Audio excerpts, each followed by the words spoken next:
Hi all, welcome back to lovable psycho. എൻ്റെ പേര് റിഷ്.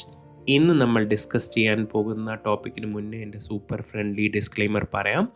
എൻ്റെ ഡിസ്ക്ലെയിമർ ഇച്ചിരി ലെങ്തിയാണ്, so feel free to skip it and jump straight to the main topic if you want to.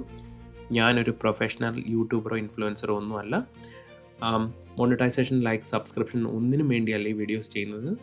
Most of my videos are usually short fragments, intentionally kept brief because I feel it's better to discuss about one topic at a time and give it the attention it deserves. Everything I share here comes from my own job search, my own experiences, observations, mistakes, lessons and insights. My hope is simply that something I learned along the way might be useful to someone else on their journey.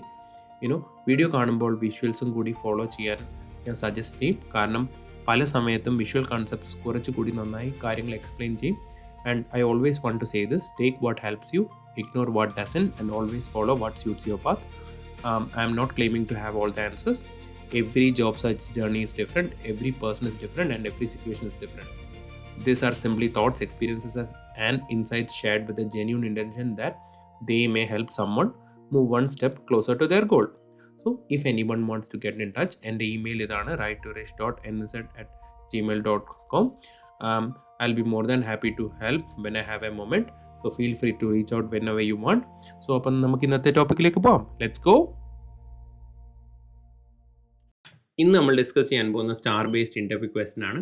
Describe a situation where you led without authority. So ഇങ്ങനെ ഒരു question ചോദിക്കുമ്പോഴത്തേന് employer എന്തൊക്കെയാണ് understand ചെയ്യാൻ ഉദ്ദേശിക്കുന്നത് വെച്ച് കഴിഞ്ഞാൽ they are trying to understand, can you influence people without formal authority? Can you build trust and collaboration? Can you step up when needed? Can you create alignment during uncertainty? Can you communicate effectively? Can you help a team achieve results even when you are not the manager? So, hidden question idana. If nobody tells this person to lead, will they still help move things forward? So, ഇതൊരു ശരിക്കും പറഞ്ഞാൽ leadership type question ആണ്. Say for example, നമ്മൾ leader അല്ല, നമ്മൾ leader അല്ലാതിരുന്നിട്ടും ലീഡറായിട്ട് step up ചെയ്യേണ്ട ഒരു situation വന്നു നമ്മുടെ ടീമിൽ. അങ്ങനെ ഒരു സിറ്റുവേഷൻ വന്നപ്പോൾ നമ്മൾ നമ്മുടെ കാണിച്ച ലീഡർഷിപ്പ് സ്കിൽസിനെ പറ്റിയുള്ള ഒരു ക്വസ്റ്റ്യൻ ആണത്. സോ ക്വസ്റ്റ്യൻ നിങ്ങൾക്ക് മനസ്സിലായെന്ന് ഞാൻ വിചാരിക്കുന്നു. Like they are trying to understand, are you a person who can lead without authority? Are you somebody who can build your trust and have good collaboration with your team members? നല്ലപോലെ communicate ചെയ്യാൻ കഴിവുണ്ടോ? നമുക്ക് ഒരു ടീമിനൊരു situation വന്നു കഴിഞ്ഞാൽ step up ചെയ്യാനുള്ള ability ഉണ്ടോ? ഇനി നമുക്ക് ടീമിന് റിസൾട്ട്സ് ലൈക്ക് ഔട്ട്കംസ് മേക്ക് ചെയ്യാനുള്ള എബിലിറ്റി ഉണ്ടോ? ഇതുപോലുള്ള സിറ്റുവേഷൻസ് ലൈക്ക് ടീമിന് ഒരു ആവശ്യം വരുമ്പോഴത്തേനും. സോ ഒരു സ്ട്രോങ് ആൻസർ എന്ന് പറഞ്ഞാൽ ഇറ്റ് ഷുഡ് ഷോ ഇനീഷ്യേറ്റീവ്. നല്ല ഇനീഷ്യേറ്റീവ് കാണിക്കണം. ലൈക്ക് നമ്മൾ എന്ത് initiative അതിലെടുത്തത്. It should show influence rather than authority. Like നമ്മളെ ടീം മെമ്പേഴ്സിനോട് എങ്ങനെയാണ് ഇൻഫ്ലുവൻസ് മേക്ക് ചെയ്തത്? ഒരു ടീം ലീഡർ പോലും അല്ല നമ്മൾ, എന്നിട്ട് നമുക്ക് അവരെ ഇൻഫ്ലുവൻസ് ചെയ്ത് നമുക്ക് ടീമിന് വേണ്ടി ഹെൽപ്പ് ചെയ്യാൻ പറ്റിയോ? It should show collaboration, problem solving, communication and positive outcomes. So ഒരു കാര്യം മനസ്സിലാക്കുക, ലീഡർഷിപ്പ് എന്ന് പറയുന്നത് it is often about influence and not about position. So ഇതിൻ്റെ അകത്ത് ഞാൻ ഓൾറെഡി ഒരു സ്റ്റാർ ബേസ്ഡ് ആൻസർ കൊടുത്തിട്ടുണ്ട്. If you look at the visual. So situation ഇതായിരുന്നു. Our team was falling behind on a critical project. നമ്മുടെ lead unavailable ആയിരുന്നു and there was confusion about priorities.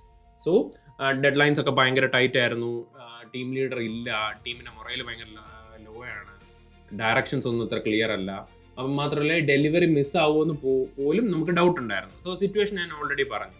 So task എന്തായിരുന്നു പറഞ്ഞു കഴിഞ്ഞാൽ, I needed to step up and bring structure, alignment and motivation to keep the project on track without having any formal authority. So ഞാൻ team leader അല്ലെങ്കിൽ പോലും എനിക്ക് step up ചെയ്ത് ഒരു സ്ട്രക്ചറും അലൈൻമെന്റും ടീമിന്റെ മോട്ടിവേഷനും മൊറയിലും ഒക്കെ ഇംപ്രൂവ് ചെയ്യേണ്ടതായിരുന്നു എൻ്റെ task. So I had to clarify priorities, I had to align my team members, I had to break down the work, keep everyone motivated and ensure timely delivery. So ഞാൻ പറഞ്ഞില്ലേ, നമ്മൾ പെട്ടെന്ന് lead ചെയ്യേണ്ടി വന്ന ഒരു സിറ്റുവേഷനെ പറ്റിയാണ് നമ്മൾ answer ചെയ്യുന്നത്. ആക്ഷൻ എന്താണെന്ന് വെച്ച് കഴിഞ്ഞാൽ, I organised a quick huddle, listen to every one's challenges and created a clear plan. I delegated based on strengths, set daily check-ins and kept communication open and transparent. So എൻ്റെ ആക്ഷനിൽ ഞാൻ എന്ത് ചെയ്യുന്നു കഴിഞ്ഞാൽ, ഞാൻ പെട്ടെന്നൊരു മീറ്റിംഗ് ഒക്കെ നടത്തി and എല്ലാവരുടെയും ചലഞ്ചസ് എല്ലാം ഞാൻ നല്ലപോലെ കേട്ടു and then I formed A good plan. പിന്നെ ഞാൻ എല്ലാ ദിവസവും എല്ലാവരുമായിട്ട് കമ്മ്യൂണിക്കേഷൻ ഭയങ്കര കീ ആണ് ഇതുപോലുള്ള സിറ്റുവേഷൻസിലൊക്കെ. സോ ഞാൻ എന്ത് ചെയ്തെന്ന് വെച്ച് കഴിഞ്ഞാൽ ഞാൻ പതുക്കെ കുറേ ടാസ്കുകളൊക്കെ അങ്ങോട്ടും ഇങ്ങോട്ടൊക്കെ ഡെലിഗേറ്റ് ചെയ്തു based on team member strength. എന്നിട്ട് ഡെയിലി ചെക്കിൻസ് ഒക്കെ വെച്ചു, കമ്മ്യൂണിക്കേഷൻ ഭയങ്കര ഓപ്പണും ട്രാൻസ്പെറൻറ്റും ആക്കി. So for this I created a task breakdown, then encouraged ownership as well, like team members-ന് ചില പ്രത്യേക ടാസ്കുകൾ ഡെലിഗേറ്റ് ചെയ്ത് കൊടുത്തു. So it improves their ownership. And so as an action I led by example and stayed calm. So ഇതിൻ്റെ result എന്തായിരുന്നു പറഞ്ഞു കഴിഞ്ഞാൽ, we completed the project on time with high quality. The team was appreciated by leadership and collaboration improved across the board. So result എന്ന് വെച്ച് കഴിഞ്ഞാൽ project was delivered on time, നല്ല output ആയിരുന്നു, എല്ലാ സ്റ്റേക്ക് ഹോൾഡേഴ്സിൽ നിന്ന് നല്ല ഫീഡ്ബാക്ക് കിട്ടി, stronger team trust and collaboration ഉണ്ടായി. And it enforced the fact that leadership isn't always about having authority. Sometimes it is about stepping up, bringing people together and helping the team succeed. അപ്പോൾ ഞാൻ ഇതിൽ നിന്ന് എന്താണ് പഠിച്ചത്? ഞാൻ പഠിച്ചതെന്ന് വെച്ച് കഴിഞ്ഞാൽ people don't need to really follow titles. They need to follow trust, clarity and actions. So നമുക്കൊരു ടീമിൽ നല്ലൊരു ഇമ്പാക്റ്റ് മേക്ക് ചെയ്യണമെന്നുണ്ടെങ്കിൽ നമുക്കൊരു ഫോർമൽ അതോറിറ്റിയുടെ ആവശ്യമില്ല, നമുക്ക് ഇൻഫ്ലുവൻസ് ഉണ്ടായാൽ മതി. നമുക്ക് മറ്റുള്ളവർ പറയുന്ന കേൾക്കാനുള്ള നല്ലൊരു മൈൻഡ് സെറ്റ് ഉണ്ടെങ്കിൽ, നമുക്ക് മറ്റുള്ളവരെ സപ്പോർട്ട് ചെയ്യാനുള്ള ഒരു എബിലിറ്റി ഉണ്ടെന്നുണ്ടെങ്കിൽ you can help a team achieve great results. ഈ ആൻസർ നല്ലപോലെ വർക്ക് ചെയ്യും. Why? Because it shows leadership potential നല്ലപോലെ കാണിക്കുന്നുണ്ട്, ഇനീഷ്യേറ്റീവ് കാണിക്കുന്നുണ്ട്, നല്ല പോലെയുള്ള കൊളാബറേഷനും കമ്മ്യൂണിക്കേഷനും കാണിക്കുന്നുണ്ട്, ഇമോഷണൽ ഇൻ്റലിജൻസ് കാണിക്കുന്നുണ്ട്, നല്ല കമ്മ്യൂണിക്കേഷൻ സ്കിൽസ് കാണിക്കുന്നുണ്ട്, അക്കൗണ്ടബിലിറ്റി ലൈക്ക് റെസ്പോൺസിബിലിറ്റി നല്ലപോലെ കാണിക്കുന്നുണ്ട്, ആൻഡ് ഇൻഫ്ലുവൻസ് കാണിക്കുന്നുണ്ട് വിത്തൗട്ട് അതോറിറ്റി. ശരിയല്ലേ? സോ ഈ ക്വസ്റ്റൻ ആൻസർ ചെയ്യുമ്പോൾ സാധാരണ മേക്ക് ചെയ്യുന്ന മിസ്റ്റേക്സ് ഒക്കെ എന്ന് പറഞ്ഞു കഴിഞ്ഞാൽ, നമ്മളൊരു മാനേജറായി നമ്മളെല്ലാ ക്രെഡിറ്റും എടുക്കുന്നത് ഒരു കാര്യമാണ്.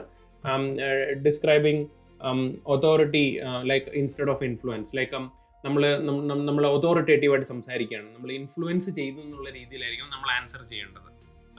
സോ ആൻഡ് നമ്മൾ പിന്നെ മറ്റൊരു മിസ്റ്റേക്ക് എന്ന് വെച്ച് കഴിഞ്ഞാൽ like focusing only on task instead of people. So ന്യൂസിലാൻഡിൽ I will tell you, leadership is often viewed as like supporting others. Everybody in New Zealand looks for leaders who support others and build trust in the team.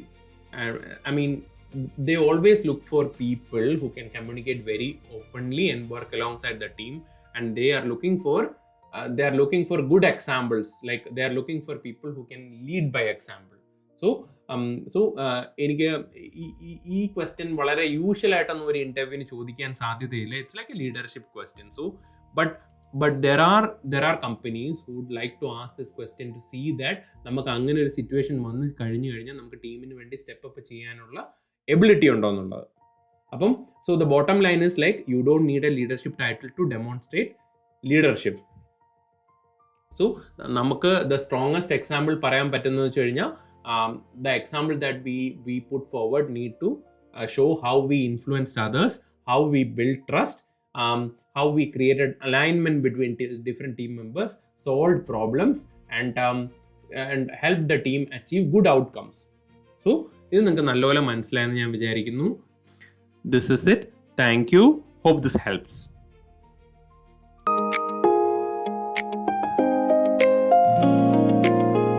Small steps, big wins.